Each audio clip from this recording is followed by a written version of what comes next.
Au XVe siècle, les confédérés suisses ont trouvé un moyen de se défendre de manière fiable contre les chevaliers lourdement armés d'Europe. C'était loin d'être évident, car jusqu'au XIVe siècle, les armées d'infanterie pure, comme celles des confédérés pour la plupart, avaient une position difficile face aux chevaliers mieux formés, plus lourdement armés et plus épais en armure. La force brutale d'une charge de cavalerie brisait généralement sans difficulté la formation d'infanterie la plus solide et, une fois que les premiers rangs étaient tombés et que les adversaires étaient désorganisés, la bataille était en fait déjà perdue pour eux. Le cas où des troupes d'infanterie pure ont malgré tout réussi à s'imposer face à des chevaliers sont rares. Les batailles d'Azincourt en 1415 et de Courtrai en 1302 en sont deux exemples. À Courtrai a eu lieu la bataille dite des Éperons d'Or, au cours de laquelle l'infanterie flamande s'est retranchée derrière 3 rivières et a rendu le terrain encore plus impraticable en creusant des trous et des fossés. Dans ce terrain marécageux et impraticable, les chevaliers français ne pouvaient pas déployer leur force de combat. Les Flamands les ont terrassés au corps à corps et leur aurait pris 500 éperons d'or. D'où vient le nom de la bataille. L'exploitation du terrain et l'amélioration de sa propre position par des fortifications de campagne sont deux des stratégies utilisées avec succès à plusieurs reprises par les armées d'infanterie contre les chevaliers. Par exemple également lors des batailles de Loughton Hill en 1307 et de Crécy en 1346. À la fin du XIVe et au XVe siècle, un autre moyen plus fiable de se défendre contre la cavalerie est apparu. Les confédérés ont apporté une nouvelle tactique sur le champ de bataille qui permettait à leurs armées, composées presque exclusivement d'infanterie, de mieux se défendre contre la cavalerie en rase campagne. Ils y sont parvenus en ne plaçant plus leurs hommes en ligne ou en rempart, comme c'était le cas au Moyen Âge, mais en formant une sorte de phalange qu'on appelle le carré suisse. Ces formations échelonnées en profondeur, presque carrées, étaient parfois composées de plusieurs milliers d'hommes armés d'armes courtes comme des épées et des haches, et bien sûr de hallebardes. Le carré suisse ne s'avérait pas seulement très efficace contre l'infanterie lourde, mais aussi contre les chevaliers lorsqu'on parvenait à les empêcher de mener une attaque d'assaut. Comme cela ne réussissait pas toujours, les confédérés des XIVe et XVe siècles devaient eux aussi choisir soigneusement le lieu et les circonstances de la bataille. Un exemple célèbre est la bataille de Morgarten en 1315, au cours de laquelle les confédérés ont attaqué une armée habsbourgoise dans un goulet d'étranglement, de sorte que celle-ci n'a jamais eu l'occasion de se regrouper. Chaque fois qu'ils le pouvaient, les confédérés attiraient la cavalerie ennemie dans des vallées, des marais ou des forêts denses et utilisaient diverses manœuvres tactiques. Ils contournaient par exemple l'ennemi par des marches forcées pour le prendre à revers ou sur le flanc, lui lancer des rochers et des troncs d'arbres depuis des hauteurs ou désorienter les chevaux ennemis en faisant pleuvoir sur eux des pierres et des flèches. Ils combinaient habilement les avantages du terrain avec des obstacles supplémentaires et des fortifications de campagne qui limitaient encore plus la liberté de mouvement des chevaliers. Vers le milieu du XVe siècle, une nouvelle adaptation a eu lieu. Selon l'historien suisse Hans Senn, les confédérés ont alors augmenté le nombre d'hommes lourdement armés, munis de longues piques, qui formaient les rangs extérieurs des carrés suisses. Ces piques pouvaient mesurer jusqu'à 6 mètres de long, ce qui posait un problème à la cavalerie d'attaque, dont les lances étaient généralement beaucoup plus courtes.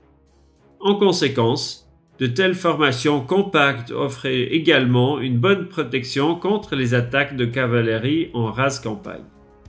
De telles piques n'étaient bien sûr pas non plus nouvelles, elles étaient par exemple déjà utilisées par les phalanges antiques et sporadiquement ailleurs au Moyen Âge contre la cavalerie. Mais ce sont les Suisses qui ont institutionnalisé leur emploi. Lorsqu'un groupe de bataille fédéral rencontrait une formation ennemie, le peloton était resserré de sorte que les piquiers lourdement armés, qui formaient les rangs extérieurs, entouraient leurs camarades au centre. Ensuite, ces rangs extérieurs abaissaient leurs piques, appuyaient l'extrémité arrière sur le sol et attendaient ainsi, en formation de hérisson, l'assaut de l'adversaire. Après l'impact, lorsque les assaillants avaient perdu leur élan, les confédérés ouvraient alors la formation et les hallebardiers s'élançaient pour abattre l'adversaire au corps à corps. Cela ne fonctionnait pas seulement contre la cavalerie. Lors d'un combat infanterie contre infanterie, l'ennemi se voyait confronté à un mur de pique contre lequel il devait soit s'opposer, soit foncer sur lui avec une grande force. C'était une autre particularité du carré suisse. Malgré sa structure massive, il pouvait aussi être utilisé de manière offensive. Ces attaques d'assaut ont donné aux Suisses une réputation de guerriers sauvages et intrépides. Hansen le formule déjà de manière presque poétique. La force primitive, basée sur une agressivité élémentaire, des paysans et des bergers impétueux conféraient au carré suisse leur force qui répandait la terreur. Cette force primitive, basée sur une agressivité élémentaire, a été rétrospectivement complètement transfigurée, surtout dans le nationalisme des 19e et 20e siècles. L'exposition nationale suisse de 1939, par exemple, en témoigne clairement. Mais bien que ce facteur ait été à ce point exagéré, de nombreuses preuves historiques indiquent que les combattants fédéraux se distinguaient par une mentalité du « tout ou rien » et par leur volonté de donner leur vie au combat. Un exemple célèbre est la bataille de Granson en 1476, au cours de laquelle les confédérés ont combattu l'armée bourguignonne moderne qui utilisait des masses de cavalerie et d'artillerie. Les Bourguignons s'étaient emparés de la petite forteresse de Granson sur le lac de Neuchâtel et avaient brutalement exécuté la garnison avant l'arrivée des renforts fédéraux. Lorsque l'armée fédérale est arrivée, un premier carré s'est positionné sur le champ de bataille et a supporté stoïquement le feu de l'artillerie bourguignonne jusqu'à ce que les autres troupes arrivent à leur tour. Au moment où les derniers confédérés arrivaient, Charles le Téméraire, duc de Bourgogne, a regroupé ses troupes, si bien que l'assaut suivant des confédérés a pris son armée par le mauvais bout. Les Bourguignons n'avaient d'autre choix que de prendre la fuite. Tandis que les piquiers tenaient l'adversaire à distance, un petit nombre d'escarmouches, d'archers et d'arbalétriers, plus tard des mousquetaires et des arquebusiers étaient également utilisés, opéraient librement autour de la formation. En cas d'attaque, ils se retiraient rapidement à l'abri du carré suisse. L'artillerie et la cavalerie jouaient en revanche un rôle secondaire et n'étaient que rarement utilisées, et si elles l'étaient, c'était en petit nombre en combinaison avec le carré. Bien entendu, cette formation avait aussi ses inconvénients. En raison de sa taille, la coordination des hommes était un défi et les manœuvres rapides ou les changements de plan inattendus étaient très difficiles à mettre en œuvre. Il était loin d'être facile pour plusieurs centaines ou milliers d'hommes de maintenir la formation tout en courant ou en changeant de direction. Pour remédier dans une certaine mesure à ce problème, les armées n'étaient généralement pas déployées en un seul grand groupe, mais divisées en avant-garde, en gros des troupes et en arrière-garde. La coordination des combattants était certes plus difficile dans cette formation, mais la formation individuelle et l'équipement de chacun avaient moins d'importance. C'était idéal pour la confédération des XIVe et XVe siècles, dont les armées étaient généralement composées en grande partie de paysans qui avaient certes une expérience partielle du combat, mais qui devaient cultiver leurs champs pendant la plus grande partie de l'année. Mais dans l'ensemble, la tactique suisse fonctionnait si bien que les confédérés étaient devenus célèbres pour leur efficacité sur le champ de bataille jusqu'à la fin du Moyen Âge tardif. Cette efficacité a impressionné les chefs d'armée de l'époque et la tactique a bientôt été adaptée par d'autres troupes d'infanterie européennes. L'exemple le plus célèbre et le plus immédiat est celui des lansquenets. Lorsque deux armées ennemies s'affrontaient, comme par exemple les Confédérés et les lansquenets lors de la bataille de Novare en 1513, les combattants étaient souvent particulièrement sanglants, ce que l'on appelait la « bad war », la mauvaise guerre, en raison des lourdes pertes. Le film À la Triste en est un bon exemple.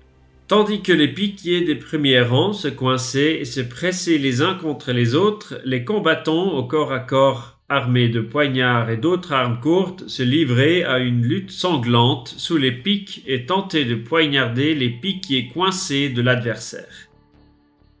De tels combattants sont appelés en anglais « push of pikes », c'est-à-dire bousculade de piques. La longueur des piques et le moral ou la force de volonté des deux adversaires étaient décisifs pour déterminer qui gagnait une telle rencontre. Grâce à leur succès, les Suisses sont rapidement devenus des mercenaires très appréciés et ont servi dans de nombreuses armées européennes. On dit qu'ils étaient si populaires que certains rois de la maison française des Valois refusaient de partir en guerre sans un contingent confédéré. Mais il va de soi que les Suisses n'étaient pas non plus invincibles, comme le montre par exemple la bataille de Cerignola en 1503. 9000 hommes, principalement de la cavalerie française et de l'infanterie suisse, y ont été abattus par seulement 1000 arquebusiers espagnols. Cerignola est considérée comme la première bataille en Europe à avoir été gagnée avec de la poudre à canon. Ainsi, les troupes fédérales avaient également trouvé leur maître. En effet, bien que les Suisses aient eux aussi intégré des armes de poing dans leur arsenal, ils s'adaptaient beaucoup trop lentement. Avec l'apparition de l'artillerie lourde et des armes à feu améliorées, les carrés suisses, même si ce n'était pas encore le cas des mercenaires suisses, ont été évincés du champ de bataille. Ils ont été remplacés par des pelotons dans le style des lansquenets et des formations comme celle des tercios espagnols qui combinaient habilement les piquiers avec les armes à feu et l'artillerie. Ils ont dominé les champs de bataille européens au XVIe et XVIIe siècle. C'est le début de l'ère des ordonnances, plus connu sous le terme anglais de pike and shot.